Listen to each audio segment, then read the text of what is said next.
deuxième jour donc de cette quatrième édition du Forum mondial de la jeunesse à Sharm el-Sheikh. Comme vous le savez, les sessions vont commencer aujourd'hui. Il y avait une session inaugurale hier. Aujourd'hui, vraiment, 11 sessions vont avoir lieu sur différents sujets.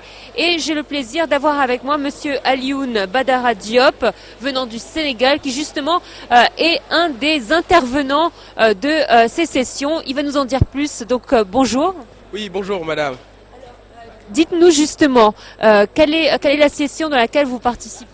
Alors, j'ai été désigné par le National Training Academy pour faire une partage d'expérience sur le programme du National Training Academy, le African Presidential Leadership Program.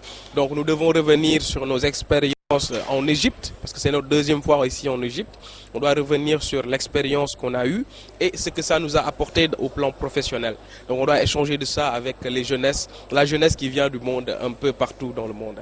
Alors, on le sait, nous sommes dans une situation mondiale particulière puisque nous sommes frappés par la pandémie du coronavirus.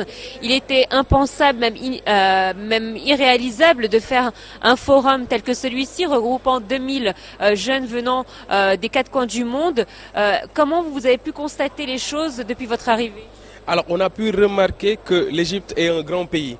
Ils ont mobilisé un grand nombre de logistiques qui a été mise en place pour prendre en considération l'aspect sanitaire. Parce que on est dans une période pandémique où il y a de nouveaux variants qui sont en train de faire des ravages un peu partout dans le monde. Mais il y a un logistique qui a été mis en place pour prendre en charge des cas à l'heure près, à la minute près, à la seconde près. Donc le branding est exceptionnel, il y a des protocoles à respecter. Donc du Sénégal jusqu'ici, on a respecté des mesures barrières tout au long et on se rend compte que l'Égypte fait face. Et c'est une magnifique chose que nous saluons. Alors vous avez participé donc à une des sessions. Dites-nous un petit peu plus concernant cette session, comment vous l'avez préparée, quels sont les points qui vont être traités principalement? Alors, il s'agira pour nous de revenir d'abord sur l'école, le National Training Academy, dont la directrice que je salue au passage et en même temps la directrice du Forum mondial de la jeunesse, Dr Racha. Donc, l'idée c'est de revenir sur le programme, le African Presidential Leadership Program, qui est un programme lancé par le président Abdel Fattah el-Sisi et dont l'objectif est de promouvoir le leadership de la jeunesse. L'idée étant d'avoir une jeunesse africaine. Justement, l'Égypte en est à sa quatrième édition du forum. Chaque édition, il y a forcément un sujet ou deux concernant le continent africain, car effectivement, le continent africain a besoin plus que jamais qu'on s'intéresse à lui. Il a beaucoup de richesses, il est négligé et pourtant c'est l'avenir de demain puisque la population africaine est la population la plus jeune, celle dont on demande de la main-d'œuvre.